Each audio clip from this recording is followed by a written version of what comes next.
When moving across the board as your character, you draw upon your roles, skills, tools, resources, and more. It's up to your character to manage all of these. How you manage them determines how you move and how well you succeed in your game. Your success in advancing levels or overcoming hurdles is determined by how strong your character is and how well equipped you are with the required skill sets. Therefore, it is equally important that you strengthen and manage your intellect, your physical body, and your energy. In Module 5, Strategies and Habits, you will learn all the ways of controlling your character to keep you as empowered as possible when managing your game. You will learn how to rebuild your character's foundation from the ground up. You'll learn how to hack, rack, and stack habits and routines to keep you in top form in all game areas. Each level in your game requires a new and improved you. You always need to be functioning optimally to get to where you are going and become who you are meant to become. Don't get too comfortable along the way. You need to keep growing to keep leveling up. Part of your work in your game is maximizing opportunities for improving your character. This involves applying the hacks and conditioning you'll learn. Your character's improvement is reflected directly back to you based on your accomplishments in each game level. As you move forward, your real-world experiences continually develop your character. Your experiences reflect where you are at in your game. Your character's focus throughout your game should be on keeping your character under control, managing your resources well, and maintaining high stat levels. This includes controlling how you behave, how you think, how you feel, what you know, how you look, everything. It's often easier to look critically at others than it is to look at ourselves. It is also often easier to look at others objectively and realistically to see what could be improved. We are good at criticizing ourselves, but we don't usually do this in the most productive ways. Until now, you may have been focusing on the wrong aspects of your character. You'll start by taking inventory of your character to identify where it is so you can control it and take it in the direction you want to go. The objective of this practice is not to make you overly critical of yourself. It's to get ahead. We're going to look at specific elements of your character so you can revamp yourself into who you want to become. Before you start your actual game journey, you'll learn how to productively check in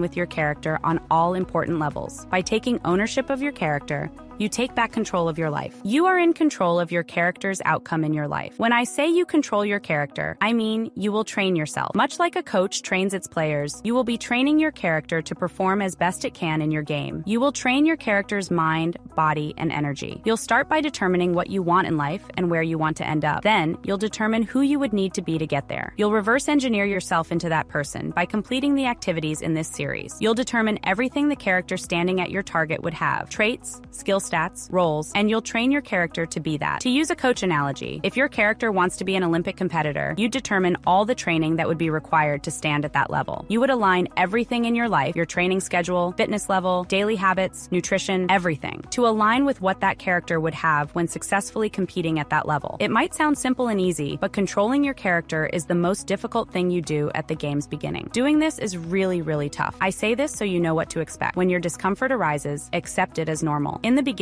you may even feel as if you want to quit. Don't. It's a test. Remember, you are choosing this change. When discomfort arises, remember that you chose it and you wanted to do this. No one is making you. Don't let these moments get you down and pull you off path. The beginning is difficult because it's when you are likely making very radical changes. Your character has complex layers, many of them affecting one another. As you begin to swap out habits and build new character stats, shifts start to happen in other areas of your character. While all of it is aimed at enhancing your character, and it will, some of these shifts will feel uncomfortable. You are shedding your previous life and beginning a new game. When your new habits are radically different from your existing ones and you're making major changes, your brain must work harder. This makes it more difficult for you to adapt and build initial neural connections. Building pathways between similar neural pathways is easier for your brain to do. As you get more aligned to where you are going, your character changes become more subtle and gradual. Your brain becomes able to respond much more easily. You'll also start to feel that it is easier for you to adapt to changes energetically and in your body. As you progress, it will be easier and easier to integrate changes into your new character. This is when all your changes, such as habits, become integrated into your growth lifestyle. At this point, it is no longer hard work to deploy them. You'll still be working. That never stops. It just gets easier. In the beginning, it's often harder to change your character because you frequently lack resources, support, or allies. As you grow, these all increase. Trust that as you do the work, you'll gain more resources in all areas. This gives you the ability to further expand and enhance your character. You'll also gain the ability to leverage resources and tools. This then opens opportunities to better manage your resources and further enhance your character. Level complete. You have just leveled up. Continue to the next lesson.